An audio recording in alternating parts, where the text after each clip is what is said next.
I'm here because I am a roaring lion crying out righteousness. American universities have been neglecting a core focus on excellence in order to pursue a variety of agendas, many of them clustered around diversity and inclusion. It started with the best of intentions.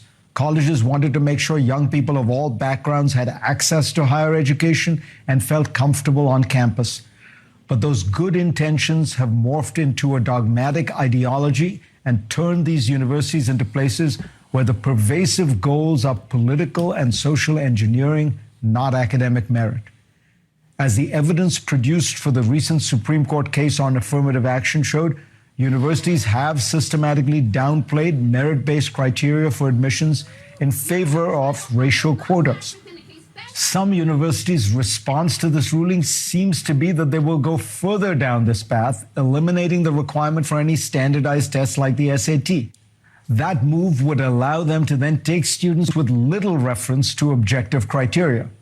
Of course, those who would suffer most would be bright students from poor backgrounds who normally use tests like the SAT to demonstrate their qualifications.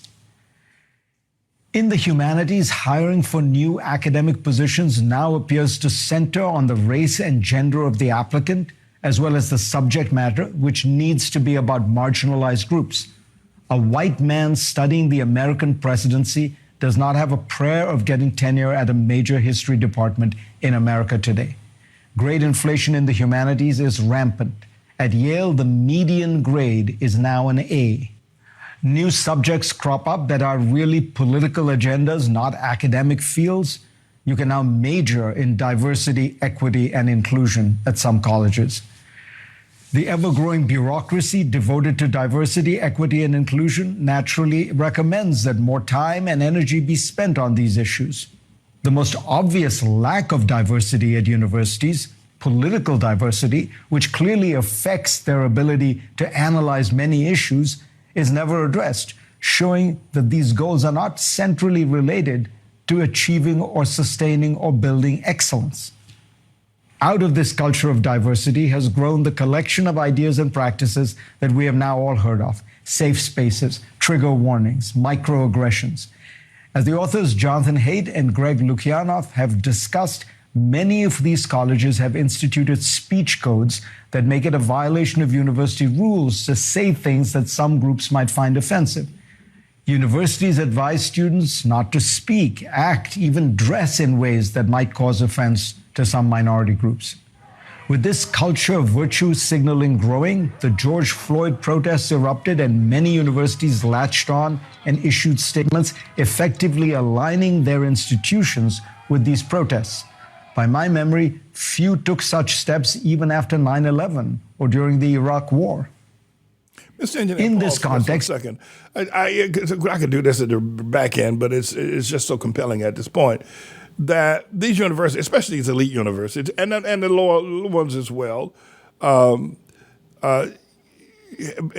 historically, black colleges have always been very racist and very much, if you will, civil rights oriented. And you go there, while he's not discussing this because none of them are Ivy League, he's talking about the institutes like Harvard and the University of Pennsylvania and others, and rightly so, he ought to be. But the criteria now in these universities is more about what he says is diversity, equity, and inclusion. And in some of these universities, they've got speech codes. If you look around the world and you look around the workplace in America today, there are speech codes. There's some things that you can't say because somebody who is from a different diversity group or different gender or a different equity group would consider your what was 20 years ago just normal talk. People just talking normally, not hate-filled, just normal talk. But now you got to be very careful about what you say on the job, but what he's focusing on, and I want to take it to the next level. I want to take it to the jobs, and for people who have to go out into the world and live among this madness of diversity, this madness of gender inclusion, this madness of equity. It is sick. It is not a madness, it's sickness. And what's happening, the reason why people don't want to go to college anymore, people that about got half a brain, is because you got to toe the line. You can't say certain things. And the education, the emphasis now is not on law or medicine or economics or journalism or literature. The emphasis now is on diversity, especially gender. And in the applications now for jobs for school, they ask you, what are the plus genders you are. And one of the things I want to say going forward, talk to Dr. Hartfield about, and Elder LaFleur, is that we really need to put together a university that bases it on the Word of God, and rather than these schools where children have to go and they have to zip their lip, they have to hide their faith, they got to embrace stuff that they don't believe in. It is incredible what's happening, and so young people don't want to go to school anymore, and these institutions really aren't teaching. They're not producing world leaders. When I was leaving Union 40 years ago, they had already started the homosexual thing over there. I got out of there. I graduated before I had to really bow down to it, but I could not tolerate these. I couldn't make it in the workplace. I think that what you're going to hear Fareed say, he's got a few more minutes he's going to talk. Van Jones is going to say something that makes a little bit of sense. First time I've ever heard him say anything, but I guess a broken clock is right twice a day. Is that the media does the same thing. That, in other words, if you have a specific point of view, if you have a MAGA point of view, a Tribulation Trump point of view, then Fox will let you on if you're not associated with something else. You got to be stone dyed in the wool. You got to be ready to die for Donald Trump. You got to be ready to shed your blood for Donald Trump. Then Fox will let you come on there and speak. They'll interview you. But you got to be ready to die for Trump. If you're not ready to die, just because you have one good thing you want to say, that ain't good enough. You got to be ready to die for Trump before Fox News will let you on there. Now, the other liberal news, Washington Post, New York Times, CNN, MSNBC, and others, you got to be ready to die for homosexuality. You got to be ready to shed your blood. You got to be ready to get on something, have on the cross, and say that homosexuality is beautiful, it's lovely. If you're not ready to say that, you ain't gonna get on CNN or MSNBC or in the Washington Post or the New York Times. You got to be ready to die. And by the way, all this has happened since Obama. All of what's happening in the university, the workplace, media, is happening since Obama, but nobody's paying attention. They're too busy paying attention to Trump. Not that I'm here supporting him, but I'll tell you something. These news media, news outlets, colleges as well, they don't want another point of view. If you're not totally ready to die for LGBTQ, they don't want to have nothing to do with you. These media people, Washington Post, New York Times, they don't have nothing to do with you. And, what Fareed's going to say at the very end, of course, is that these colleges are losing their track. One of the reasons why social media is taking away viewers from CNN and MSNBC, they're hemorrhaging viewers like you won't believe. I give them another 2 years and they'll both be off the air. All of them, CNN and MSNBC. Because they got such a narrow point of view. If you're not ready to suck up the homosexual, you ain't going to get them. They're not going to interview you. I don't care if they're beating Mother Teresa in front of the ATLAH Church. They ain't coming to report it because he ain't for. And then the other sickness is this: is that listen, the people. I'm not bowing down in these people. But our students, our people, our young people, our people that go out to work every day in these places have to nod and wink or embrace it completely. It's hell out there. And mainly because I think one of the most demanding things that have made the workplace, not racial tension, used to be, that if you were black and you're in the Army, they put you in a different troop. They used to have a segment for black, a water fountain for black people, a water fountain for white people, bathroom for black people, sitting back of the bus for black people. That was bad enough. Well, I'm going to tell you something. I'm going to tell you the God honest truth. that the segregation and that is fueled by LGBTQ, if you are not for that booty busting, if you ain't for that, you ain't gonna get on the bus. They won't even let you on the bus. They used to let you sit in the back. Or they used to give a water fountain. They used to have a water fountain and say, well, he's anti-LGBTQ, but we'll let him drink water like everybody else. Then we have the water fountain for pro-LGBTQ. Well, we'll let him drink water. If you ain't for LGBTQ, ain't no damn water fountain for you. They won't let you get on the damn bus. It's sick. And the other thing is that the way they get away with it is that the church, W. Leo Hamilton, a bunch of other people told me, you'll find more homosexuals in a church than you can find at a boys' camp.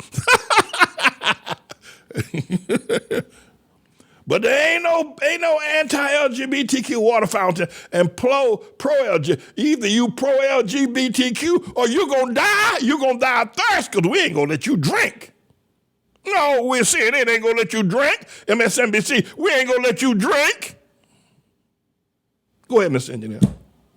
It is understandable that Jewish groups would wonder, why do safe spaces, microaggressions, and hate speech not apply to us? If universities can take positions against free speech to make some groups feel safe, why not us? Having coddled so many student groups for so long, university administrators found themselves squirming, unable to explain why certain groups, Jews, Asians, don't seem to count in these conversations. Having gone so far down the ideological path, these universities and these presidents could not make the case clearly that at the center of a university is the free expression of ideas, and that while harassment and intimidation would not be tolerated, offensive speech would and should be protected. As CNN's Van Jones has eloquently said, the point of college is to keep you physically safe, but intellectually unsafe, to force you to confront ideas that you vehemently disagree with. What we saw in the House hearing this week was the inevitable result of decades of the politicization of universities. America's top colleges are no longer seen as bastions of excellence, but partisan outfits, which means they will keep getting buffeted by these political storms as they emerge. They should abandon this long misadventure into politics, retrain their gaze on their core strengths, and rebuild their reputations as centers of research and learning. All right, so, Fareed, I'll give him the title of a scholar. He does a good reporting job. If you see me bring his views on, his takes on quite a bit. He comes, I think he has a very interesting program, but this point of view, the thing that he did not say, what about, Jewish people are wondering about now, why is it that all of a sudden Palestinians and their concerns are front and center and compelling, but the Jews are now saying we can't speak out because if we speak out, it's now considered genocidal and hate speech. And when a university like Harvard protects the Palestinians and the rise in empathy and sympathy and support for Palestinians and does not do anything against the hate speech against Jews, that definitely is a game changer. That hasn't always been that way. But what my emphasis here is that the LGBTQ, years ago, I used to get a lot of press. I did. Going back 10 years ago, before, the Dobbs, not the Dobbs decision, but the decision of the same-sex marriages by the Supreme Court, and before Obama really got into his swing of what he was doing as a president, allegedly, I used to get press. People would interview, want to know what they thought, want to hear my thoughts. But once LGBTQ exploded, listen, if somebody was beating Mother Teresa in front of our church and I went out there to help her, they won't bring no camera up here. Because if you're not pro-LGBTQ, they want to eliminate everybody in America that ain't pro-LGBTQ. If you're not pro-LGBTQ, they want to eliminate you. They don't want you to have a job. They don't want you to have housing. They don't want you to have a place. They don't want you to have if you're not pro-LGBTQ, the movement under the foot of Obama that nobody's paying attention to is to eliminate anybody and everybody that ain't. If you're not pro-LG, and and I'm not going. They're not going to beat me. But that's their goal. That's Obama's goal. That's the son of Satan goal. Everybody in America got to bow down and drink from the pro-LGBTQ water trough or toilet. At any rate, everybody, I'm James David Manning, and I ain't going down. I ain't getting down.